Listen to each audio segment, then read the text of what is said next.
வணக்கம்.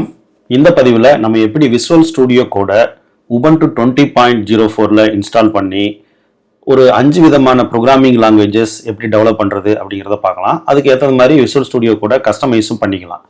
நம்ம பார்க்க போகிற 5 ப்ரோக்ராமிங் லாங்குவேஜஸ் என்னென்னு பார்த்தீங்கன்னா C++, அது ரெண்டையும் நான் ஒரே கேட்டகரியில் வச்சுக்கிறேன். அடுத்து பைத்தன், ஜாவா, ஜாவாஸ்கிரிப்ட், டாட்நெட். இந்த 5 லாங்குவேஜஸையும் எப்படி விசுவல் ஸ்டுடியோ கோடில் நம்ம கான்ஃபிகர் பண்ணி அதை கஸ்டமைஸ் பண்ணி டெவலப் பண்ணுறது அப்படிங்கிறத பார்க்கலாம். இந்த பதிவு கொஞ்சம் நீளமாக இருக்க போது நீங்கள் உங்களுக்கு எந்த லாங்குவேஜ் வேணுமோ அந்த லாங்குவேஜுக்கு ஏற்றது மாதிரி நீங்கள் டைம் லைனை வந்து ஸ்வாப் பண்ணிக்கலாம். நான் கீழே சாப்டர்ஸ்லாம் கொடுத்துருக்கேன். இப்போ நம்ம விசுவல் ஸ்டுடியோ இன்ஸ்டாலேஷன்லேருந்து இதை ஆரம்பிக்கலாம். நீங்கள் code.visualstudio.com அப்படிங்கிற இணையதளத்துக்கு போய் அங்கே உங்கள் ஆப்ரேட்டிங் சிஸ்டத்துக்கு தேவையானது மாதிரி அந்த பைனரி ஃபைலை டவுன்லோட் பண்ணிக்கலாம். இப்போ இது உபுண்டுங்கிறதுனால .dbe அப்படிங்கிறத டவுன்லோட் பண்ண போகிறேன். RPMங்கிறது ரெட் ஹேட் பேக்கேஜ் மேனேஜர். இதை பற்றி ஒரு தனி பதிவே போட்டிருக்கேன். இது என்ன டிஃபரன்ஸ் அப்படிங்கிறத நீங்கள் பார்க்குறதுனா பார்த்துட்டு வரலாம். இப்போ இந்த உபுண்டுக்கான டெபியன் ஃபைலை கிளிக் பண்ணிக்கலாம். டெர்மினலில் போய் Ctrl+Alt+T கொடுக்கலாம் உபுண்டு அப்படின்னா, இல்லைனா நீங்கள் ஸ்டார்ட் மெனுவில் போய் சிஸ்டம் டூல்ஸில் அந்த டெர்மினலை செலக்ட் பண்ணிக்கலாம். நீங்கள் டவுன்லோடுக்கு ஸ்விட்ச் ஓவர் பண்ணிக்கோங்க. டவுன்லோடுங்கிற டைரக்டரிக்கு சேஞ்ச் பண்ணிட்டேன். இப்போ நீங்கள் என்ன கொடுக்கணும்னா sudo dpkg அப்படின்னு சொல்லி ஒரு கமெண்ட் இருக்குது. -i அப்படின்னா இன்ஸ்டால் அப்படின்னு அர்த்தம் கொடுத்துட்டு கோடோட டெபியன் ஃபைலை ஜஸ்ட் சீன் போட்டுட்டு டேப் அழுத்தினீங்கனாலே ஆட்டோ கம்ப்ளீட் ஆயிரும். டைப் பண்ணிவிட்டு என்ட்ரு கொடுங்க. இப்போ கோட் நமக்கு இன்ஸ்டால் ஆயிடுச்சு. இதை நீங்கள் ஸ்டார்ட் மெனுவில் போய் ப்ரோக்ராமிங் அப்படின்னு சொல்லி ஒரு புது கேட்டகரியே கிரியேட் ஆகிருக்கும். அதில் விசுவல் ஸ்டுடியோ கோட் அப்படிங்கிறத நீங்கள் செலக்ட் பண்ணிக்கலாம். இல்லைனா ஸ்டார்ட் மெனுவில் போய் கோடுன்னு டைப் பண்ணிங்கனாலும் உங்களுக்கு அது வரும். இப்போ விசுவல் ஸ்டுடியோ கோடை நம்ம ஓப்பன் பண்ணிக்கலாம். நீங்கள் ஃபஸ்ட் டைம் ஓப்பன் பண்ணும் பொழுது உங்களுக்கு இந்த மாதிரி ஒரு வெல்கம் பேஜ் வந்து வரும்.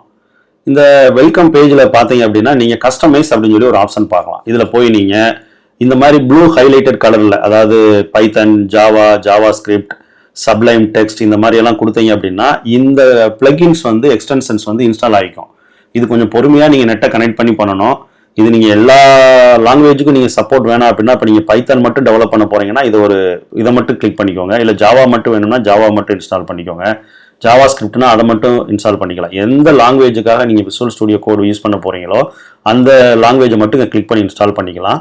ஈவன் இங்கே பார்த்தீங்கன்னா இங்கே C++, டாட்நெட் இதெல்லாம் இருக்காது. அதுக்கு நீங்கள் என்ன பண்ணணும், இந்த இடது பக்கத்தில் எக்ஸ்டென்ஷனை கிளிக் பண்ணி இங்கே வந்து நீங்கள் C++ அப்படின்னு டைப் பண்ணிங்கன்னா இங்கே பாருங்கள் மைக்ரோசாஃப்டோட அந்த C++ பிளகின் வந்துருச்சு. நான் ஏற்கனவே எல்லாத்தையும் இன்ஸ்டால் பண்ணி செட் பண்ணிட்டேன். ஏன்னா டைம் சேவ் ஆகணும் அப்படிங்கிறதுக்காக. நீங்கள் ஜஸ்ட் இன்ஸ்டாலை மட்டும் கிளிக் பண்ணிக்கலாம்.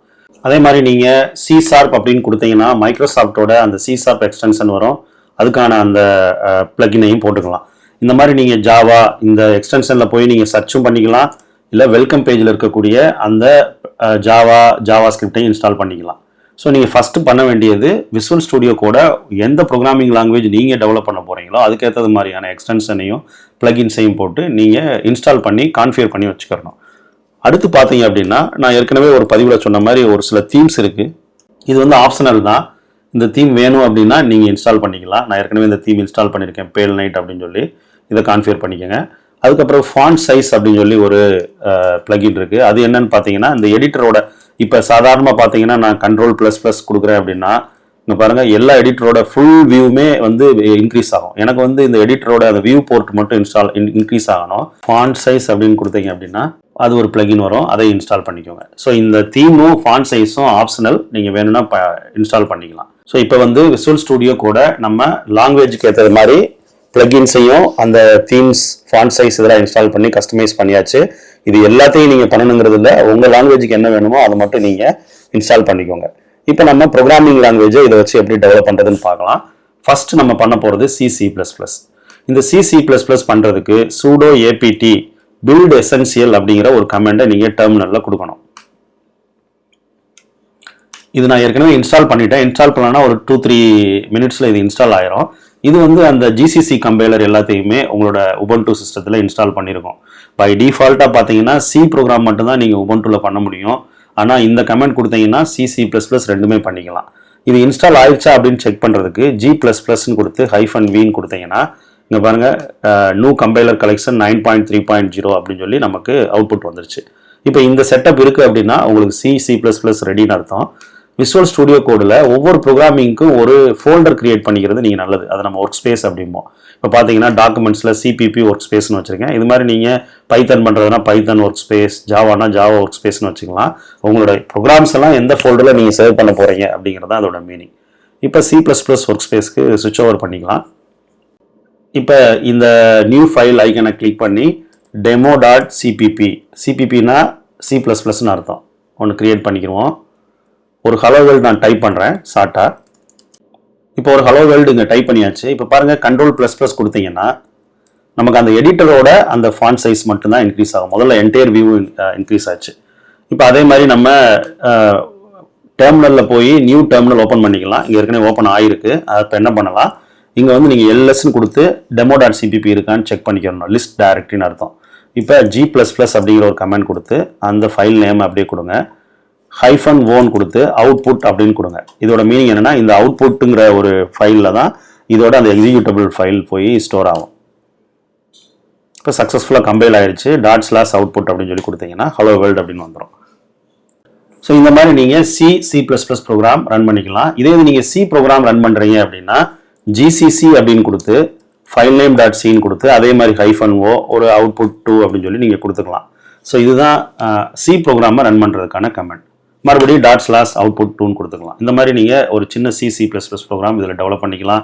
இதில் பார்த்தீங்கன்னா ஆட்டோ கம்ப்ளீட்ஸ் அதெல்லாம் வரும். இப்போ ஒரு ஃபார் லூப் வேணும் அப்படின்னா இங்கே பாருங்கள், ஃபார் லூப் அதுவே கிரியேட் பண்ணிடும். இந்த மாதிரி நிறைய ஆட்டோ கம்ப்ளீட்ஸ் அந்த ஐடியோட ஃபீச்சர்ஸ் எல்லாமே உங்களுக்கு இதில் கிடைக்கும். நம்ம இப்போ அடுத்ததாக நம்ம பைத்தன் எப்படி டெவலப் பண்ணுறது அப்படிங்கிறத பார்க்கலாம். எந்த ஒரு லினக்ஸ் உபுண்டு ஆப்ரேட்டிங் சிஸ்டத்துலையும் பார்த்தீங்கன்னா பைத்தன் 3 வந்து இப்போ வரக்கூடிய ரீசெண்ட் இதில் டிஃபால்ட்டாக இருக்கும். இதை செக் பண்ணுறதுக்கு டெர்மினலில் போய் நீங்கள் பைத்தன் கொடுக்கக்கூடாது, பைத்தன் 3 அப்படின்னு கொடுத்தீங்கன்னா இந்த மாதிரி 3.8.27 அப்படின்னு சொல்லி வரும். Ctrl+D கொடுத்தீங்கன்னா அதுலேருந்து வெளியே வந்துடலாம். இப்போ இப்படி இருந்துச்சுனாலே பைத்தன் இன்ஸ்டால் ஆகிருக்குன்னு அர்த்தம். இதை தனியாக இன்ஸ்டால் பண்ணணுங்கிற அவசியம் இல்லை. இப்போ விசுவல் ஸ்டுடியோ கோடில் போய் ஒரு தனி ஒர்க் ஸ்பேஸை நம்ம ஓப்பன் பண்ணிக்கலாம். ஓப்பன் ஃபோல்டர், பைத்தானுக்குன்னு ஒரு ஒர்க் ஸ்பேஸ் வச்சுருக்கேன். ஓகே கொடுத்துருங்க. இப்போ நம்ம demo.py அப்படின்னு சொல்லி ஒரு பைத்தன் ஃபைல் நம்ம கிரியேட் பண்ணலாம். இந்த டெர்மினல் விண்டோ இங்கே வரலை அப்படின்னா நீங்கள் டெர்மினலில் போய் நியூ டெர்மினல் அப்படின்னு சொல்லி ஓப்பன் பண்ணிக்கலாம். ஸோ இப்போ ஒரு சின்ன பிரிண்ட் நம்ம கொடுக்கலாம். Ctrl+S கொடுத்து சேவ் பண்ணிக்கோங்க. ஸோ இங்கே ரன் பண்ணணும் அப்படின்னா பைத்தன் 3 ஃபைல் நேம் வந்து demo.py இப்படியும் ரன் பண்ணிக்கலாம். ரைட் கிளிக் பண்ணிங்கன்னா run Python file in terminal. பைத்தனுக்கு வந்து பயங்கர சப்போர்ட் இருக்கும் அதில். இப்போ அங்கே C++ல் பண்ண மாதிரி இங்கே நீங்கள் ஏதாவது ஒரு ஃபங்க்ஷன் எழுதணும், டிஃபால்ட்டாக ஏதாவது பண்ணணும் அப்படின்னாங்க பாருங்கள், டெஃப்னு போட்டிங்க அப்படின்னா இதுக்கு பேர் கோட் ஸ்னிப்பெட் அப்படிம்போம். இதை பற்றி நம்ம வரும் பதிவுகளில் எப்படி நம்மளே கஸ்டம் கோட் ஸ்னிப்பெட், நீங்கள் ஃப்ரீக்வெண்ட்டாக ஒரு செட் ஆஃப் கோடை வந்து திரும்ப திரும்ப யூஸ் பண்ணுறீங்கன்னா நீங்களும் அதை ஸ்னிப்பெட்டாக கிரியேட் பண்ணிக்கலாம். அதை வரும் பதிவுகளில் பார்க்கலாம். ஸோ இந்த மாதிரி நீங்கள் பைத்தனுக்கான ஒரு ஐடியாவும் இதை பயன்படுத்திக்கலாம். இப்போ மூணாவது பார்த்தீங்க அப்படின்னா நம்ம ஜாவா எப்படி இதில் டெவலப் பண்ணுறதுன்னு பார்க்கலாம். இந்த ஜாவா டெவலப் பண்ணுறதுக்கு பை டிஃபால்ட்டாக மோஸ்ட்லி எந்த லினக்ஸ்லையும் ஜாவா இன்ஸ்டால் ஆகிருக்காது. நீங்கள் ஜாவா டெர்மினலில் போய் ஜாவா அப்படின்னு கொடுத்து -version அப்படின்னு கொடுத்தீங்க அப்படின்னா இது வந்து ஏதாவது ஒரு ஜாவாவை காட்டணும். ஆரக்கல்லோ OpenJDKவோ அந்த மாதிரி. இப்போ நான் வந்து OpenJDK இன்ஸ்டால் பண்ணி வச்சுருக்கேன். இது இல்லை அப்படின்னா நீங்கள் sudo apt install default-jdk அப்படின்னு கொடுங்க. JRE கொடுக்காதீங்க, JDK அப்படின்னு கொடுங்க. அது வந்து அந்த கரண்ட் உபுண்டு வெர்ஷனுக்கு ஏற்ற மாதிரி ஜாவா 8ஓ 11ஓ 14ஓ அது வந்து இன்ஸ்டால் பண்ணும். இந்த மாதிரி ஜாவாவை நீங்கள் இன்ஸ்டால் பண்ணிவிட்டு நீங்கள் என்ன பண்ணிக்கலாம், விசுவல் ஸ்டுடியோ கோடுக்கு வந்துட்டு இப்போ ஃபோல்டரை சேஞ்ச் பண்ணிக்கோங்க. ஒர்க் ஸ்பேஸ் ஃபோல்டர் வந்து java.ws வச்சுக்குருவோம். இப்போ ஒரு சின்ன ஃபைல் demo.javaன்னு கிரியேட் பண்ணுவோம். டி கேபிட்டல் லெட்டரில் கொடுக்கணும். இது ஜாவாவோட கன்வென்ஷன். கிளாஸ் நேம் எல்லாம் கேப்ஸில் தான் ஸ்டார்ட் ஆகும். கொடுத்துட்டு இப்போ ஒரு கிளாஸ் கிரியேட் பண்ணலாம். இப்போ எனக்கு ஒரு மெயின் ஃபங்க்ஷன் வேணும். இது ஆட்டோ கம்ப்ளீட் ஃபீச்சர்ஸை வச்சு நம்ம ஈஸியாக கம்ப்ளீட் பண்ணலாம். மெயின் அப்படின்னு டைப் பண்ணிங்க அப்படின்னா பாருங்கள் மெயின் ஃபங்க்ஷன் வந்துருச்சு. இப்போ அதே மாதிரி out அப்படின்னு போட்டிங்க அப்படின்னா sysout system.out.println இது வந்து பிரிண்ட்டுக்கு ஈக்குவலானது. ஹலோ வேர்ல்டு அப்படின்னு கொடுத்துருவோம்.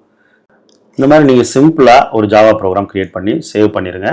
ஜாவா ப்ரோக்ராமை மட்டும் நீங்கள் ரன் பண்ணுறதுக்கு 2 கமெண்ட் கொடுக்கணும். ஒன்று வந்து javac இந்த நேம் ஆஃப் தி ஃபைல் அப்படின்னு கொடுக்கணும். இதுக்கு பேர் கம்பைலேஷன் அப்படிமோ. கம்பைல் ஆயிடுச்சு. இப்போ பார்த்தீங்கன்னா ஒரு .class ஃபைல் கிரியேட் ஆகிருக்கும். இதை ரன் பண்ணுறதுக்கு ஜாவா டெமோன்னு மட்டும் கொடுத்தா போதும். இதோட மீனிங் demo.classன்னு அர்த்தம். இப்போ உங்களுக்கு ஹலோ வேர்ல்டு வந்துடும். இந்த மாதிரி நீங்கள் ஜாவா ப்ரோக்ராமை ரன் பண்ணி எடிட்டரில் எஃபெக்டிவாக யூஸ் பண்ணிக்கலாம். இப்போ அடுத்து பார்த்தீங்க அப்படின்னா JavaScript. இது ரொம்ப மோஸ்ட் பாப்புலர் லாங்குவேஜ் இன்னைக்கு. ஒரு காலத்தில் வந்து ப்ரௌசரில் தான் இந்த JavaScript நம்ம ரன் பண்ணுவோம் ஃப்ரண்ட் எண்டில். இப்போ பேக் எண்டில் நம்ம JavaScript இந்த பைத்தன் ஜாவா மாதிரியும் ரன் பண்ணிக்கலாம். அதுக்கு NodeJS NPM அப்படிங்கிற 2 பேக்கேஜ் நமக்கு தேவை. NodeJSங்கிறது ஒரு பேக் எண்ட் சர்வர், NPMங்கிறது ஒரு நோடோட பேக்கேஜ் மேனேஜர். ஸோ ஃபஸ்ட்டு டெர்மினலில் போய் நீங்கள் இந்த NodeJSம் இதுவும் இன்ஸ்டால் ஆயிடுச்சான்னு செக் பண்ணிக்கோங்க. இல்லைனா இந்த கமெண்டை நீங்கள் அப்படியே கொடுத்துக்கோங்க. இப்போ இந்த apt இன்ஸ்டால் அப்படின்னு போட்டு NodeJS NPM அப்படின்னு கொடுத்துருங்க. நான் இந்த எல்லா கமெண்ட்ஸையும் நான் வந்து டிஸ்கிரிப்ஷனில் கொடுக்குறேன். நீங்கள் காப்பி பேஸ்ட் பண்ணி இன்ஸ்டால் பண்ணிக்கலாம். இது ஏற்கனவே இன்ஸ்டால் பண்ணிட்டதுனால இந்த மாதிரி காட்டுது. இல்லாட்டி ஒரு 2-3 மினிட்ஸில் இன்ஸ்டால் ஆயிரும். இன்ஸ்டால் பண்ண உடனே NodeJS அப்படின்னு கொடுத்து -v கொடுத்தீங்கன்னா அது எந்த வெர்ஷன் அப்படின்னு சொல்லி காட்டும். அப்போ NodeJS இன்ஸ்டால் ஆயிருக்கு அப்படின்னு அர்த்தம். ஸோ இந்த ஸ்டெப்பை முடிச்சுட்டு நீங்கள் இப்போ விசுவல் ஸ்டுடியோ கோடுக்கு வரலாம். இங்கே ஃபைலில் போய் ஒரு ஓப்பன் ஃபோல்டரில் இப்போ JavaScript ஒர்க் ஸ்பேஸ் ஃபோல்டரை ஓப்பன் பண்ணிக்கலாம். இப்போ JavaScript ஒர்க் ஸ்பேஸ் ஓப்பன் ஆயிடுச்சு. இப்போ ஒரு சின்ன demo.js அப்படின்னு சொல்லி ஒரு JavaScript ஃபைல் கிரியேட் பண்ணலாம். நான் வந்து ஒரு டெமோ தான் காட்ட போகிறேன். பட் ரீசெண்டாக JavaScriptஸில் நிறைய ஃப்ரேம் ஒர்க்ஸ் இருக்குது. AngularJS, React இந்த மாதிரியான அந்த ஃப்ரேம் ஒர்க்ஸ்லாம் நீங்கள் இதை வச்சு ஈஸியாக டெவலப் பண்ணிக்கலாம். வெப் அப்ளிகேஷன்ஸ்லாம். இப்போ ஒரு சின்ன ஃபங்க்ஷன் கிரியேட் பண்ணுவோம். ஸோ ஒரு சின்ன addition of 2 number function create பண்ணியிருக்கேன். console.log அப்படிங்கிறது இங்கே வந்து பிரிண்ட் பண்ணுறதுக்காக பயன்படுத்துவோம். பிரிண்ட் ஸ்டேட்மெண்ட் மாதிரி. அதில் அந்த ஃபங்க்ஷனை கால் பண்ணி 10,30 அப்படின்னு கொடுப்போம். இப்போ இதோட அவுட்புட் வந்து 14 நமக்கு பிரிண்ட் ஆகணும். இப்போ இந்த JavaScript ப்ரோக்ராம் எப்படி ரன் பண்ணணும் அப்படின்னா, நீங்கள் அந்த ஒர்க் ஸ்பேஸ் ஃபோல்டர் போயிட்டோம். அதுக்குள்ளே demo.js இருக்குது. இப்போ நீங்கள் நோட் அப்படிங்கிற ஒரு கமெண்ட் கொடுத்து demo.js அப்படின்னு கொடுத்தீங்கன்னா அதோட அவுட்புட் வந்துடும். ரொம்ப சிம்பிள். 14. இந்த மாதிரி நீங்கள் JavaScript கோடோ இல்லை JavaScriptோட ஃப்ரேம் ஒர்க்ஸோ நீங்கள் விசுவல் ஸ்டுடியோ கோடில் ரொம்ப எஃபெக்டிவாக நீங்கள் ஆட்டோ கம்ப்ளீட் ஃபீச்சர்ஸ், ஐடி ஃபீச்சர்ஸ்லாம் யூஸ் பண்ணி டெவலப் பண்ணிக்கலாம். ஸோ இது ஒரு வகையான டெவலப்மெண்ட் மெத்தட். இப்போ அடுத்து கடைசியாக நம்ம பார்க்க போகிறது .NET எப்படி பண்ணுறது. பொதுவாக .NET அப்ளிகேஷன்ஸ் வந்து C#, ASP.NET, VB.NET இது எல்லாமே வந்து விண்டோஸில் தான் பண்ணுவோம். இப்போ ரீசெண்ட் இயர்ஸில் வந்து .NET அந்த SDKவை வந்து ஓப்பனாக வந்து மைக்ரோசாஃப்ட் கொடுத்துட்டாங்க, ஓப்பன் சோர்ஸாக. அதனால் இப்போ லினக்ஸ்லையும் இன்ஸ்டால் பண்ணிக்கலாம். ஸோ நீங்கள் அதுக்கு என்ன பண்ணணும், இந்த கமெண்ட்ஸ் எல்லாம் காப்பி பண்ணி நீங்கள் டெர்மினலில் ஜஸ்ட்டு பேஸ்ட் பண்ணுங்கள். அது இன்ஸ்டால் ஆகிரும். இது வந்து ரொம்ப ப்ரீடிஃபைன்டு ஒன்று தான். ஸோ இங்கே கொடுத்துருக்க இந்த சிக்னேச்சர் கமெண்டையும் இந்த sudo apt இது வரைக்கும் அப்படியே காப்பி பண்ணி ஃபஸ்ட்டு இதை காப்பி பண்ணுங்கள் wget, அதுக்கப்புறம் இந்த sudo பேக்கேஜ் மைக்ரோசாஃப்ட்டை காப்பி பண்ணுங்கள்.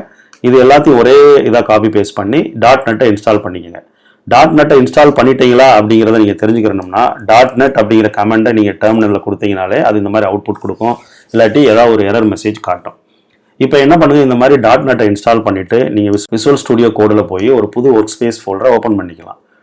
.NET WS அப்படின்ட்டு. இப்போ இந்த .NETக்கு மட்டும் கொஞ்சம் வித்தியாசமாக demo.csன்னு போட மாட்டோம். டெர்மினலில் போய் நியூ டெர்மினல் ஓப்பன் பண்ணிக்கோங்க. ஏற்கனவே இல்லை அப்படின்னா இப்போ .NET ஒர்க்ஸ் இப்போ எல்எஸ் கொடுத்தீங்கன்னா அதில் எதுவுமே இருக்காது. இப்போ இதில் ஒரு அப்ளிகேஷன் நம்ம .NET வச்சு கிரியேட் பண்ண போகிறோம். அதுக்கு .NET அப்படின்னு கொடுத்து நியூ அப்ளிகேஷன் கிரியேட் பண்ண போகிறோம். அது எந்த டைப் ஆஃப் அப்ளிகேஷன்னா console -o my app இந்த என்ன நேம்னாலும் கொடுத்துக்கலாம் நீங்கள். ஸோ இப்போ ஒரு மை ஆப் அப்படிங்கிற ஒரு ஆப் வந்து உங்களோட அந்த ஒர்க்கிங் டைரக்டரி .NET WSல கிரியேட் ஆகிருக்கும். இங்கே பார்த்தீங்கன்னா லெஃப்ட் சைடு உடனே வந்திருக்கும். ஸோ இப்போ இதில் பார்த்தீங்க அப்படின்னா program.cs அப்படின்னு சொல்லி ஒரு மெயின் ஆப் இருக்கும். அதை கிளிக் பண்ணீங்க அப்படின்னா டிஃபால்ட்டாக உங்களுக்கு ஹலோ வேர்ல்டு வந்து நிற்குங்க. console.write ஹலோ வேர்ல்டு அப்படின்னு வந்து உங்களுக்கு நிற்கும்.